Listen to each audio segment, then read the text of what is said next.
Halo semuanya, hari ini saya akan memberikan penjelasan tentang karakteristik obligasi dan yield obligasi. Nah, yang pertama adalah definisi obligasi. Obligasi merupakan instrumen utang yang diterbitkan oleh pemerintah atau perusahaan. Kemudian, apa sih fungsi utama obligasi? Yaitu obligasi digunakan untuk mengumpulkan dana dari investor.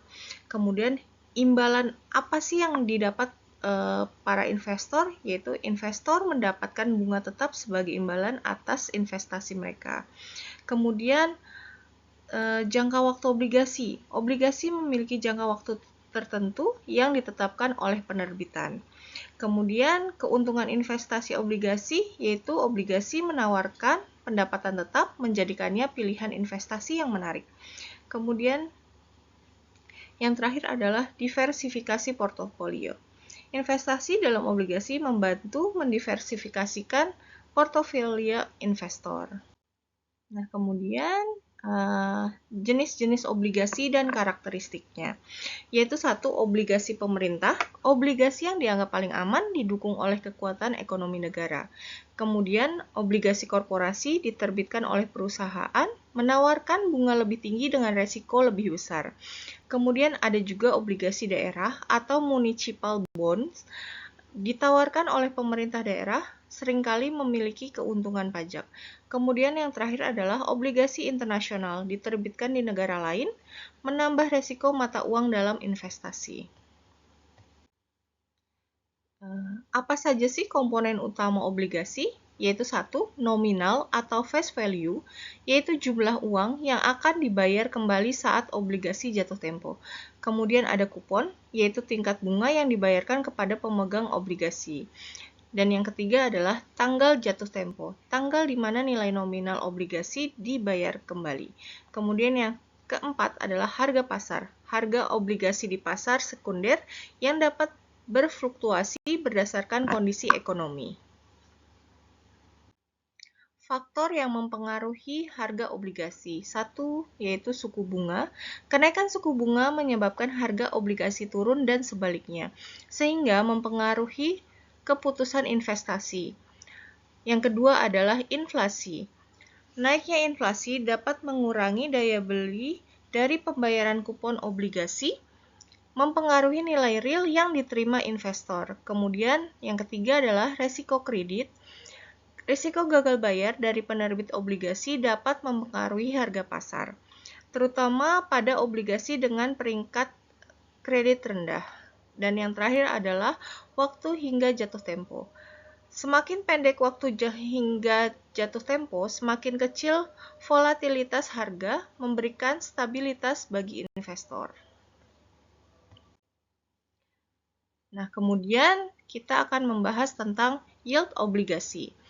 Yaitu ada tiga, yaitu current yield, yaitu mengukur pendapatan bunga tahunan relatif terhadap harga pasar obligasi. Kemudian ada yield spread, perbedaan antara yield obligasi dan yield acuan seperti yield treasury. Kemudian yang terakhir adalah yield to maturity, yaitu atau YTM, menghitung total pengembalian yang diharapkan jika obligasi dipegang hingga jatuh tempo.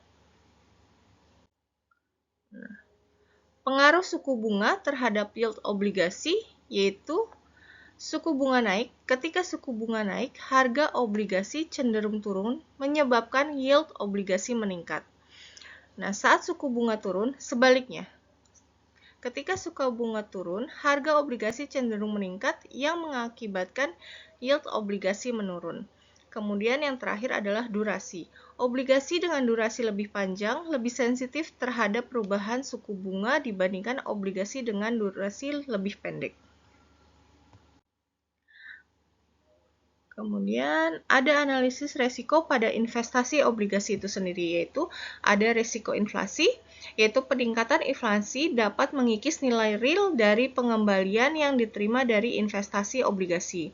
Kemudian ada risiko kredit, kemungkinan penerbit gagal membayar bunga atau pokok obligasi yang dapat menyebabkan kerugian bagi investor. Kemudian ada juga risiko likuiditas, kesulitan dalam menjual obligasi sebelum jatuh tempo tanpa mengalami kerugian yang signifikan. Kemudian harga pasar. Fluktuasi harga pasar dapat mempengaruhi nilai investasi obligasi, membuatnya kurang stabil. Nah, di sini ada 3 strategi investasi obligasi, yaitu 1 laddering, obligasi dengan berbagai jatuh tempo untuk mengurangi resiko suku bunga. Kemudian kedua, barbell strategi, mengkombinasikan obligasi jangka pendek dan jangka panjang untuk mendiversifikasi resiko. Kemudian yaitu bond swapping, menjual obligasi untuk membeli yang lain dengan yield lebih tinggi atau rating lebih baik. Nah, untuk pasar obligasi di Indonesia yaitu ada obligasi negara retail atau ORI, yaitu menawarkan imbal hasil yang menarik dengan resiko relatif rendah, menarik minat banyak investor. Kemudian ada sukuk, obligasi syariah yang semakin populer di kalangan investor karena sesuai dengan prinsip-prinsip Islam. Kemudian yang ketiga adalah perkembangan pasar, yaitu kebijakan pemerintah dan stabilitas ekonomi mempengaruhi pertumbuhan pasar obligasi domestik secara signifikan. Dan yang terakhir adalah kesimpulan dan implikasi investasi obligasi. Yang pertama adalah diversifikasi. Obligasi membantu mengurangi volatilitas keseluruhan portofolio sehingga meningkatkan stabilitas investasi. Kemudian yang kedua, penghasilan tetap. Memberikan aliran pendapatan yang stabil melalui kupon, memberikan kepastian kepada investor. Dan yang terakhir adalah pertimbangan risiko. Penting untuk mempertimbangkan risiko kredit dan suku bunga saat memilih obligasi untuk meminimalkan kerugian.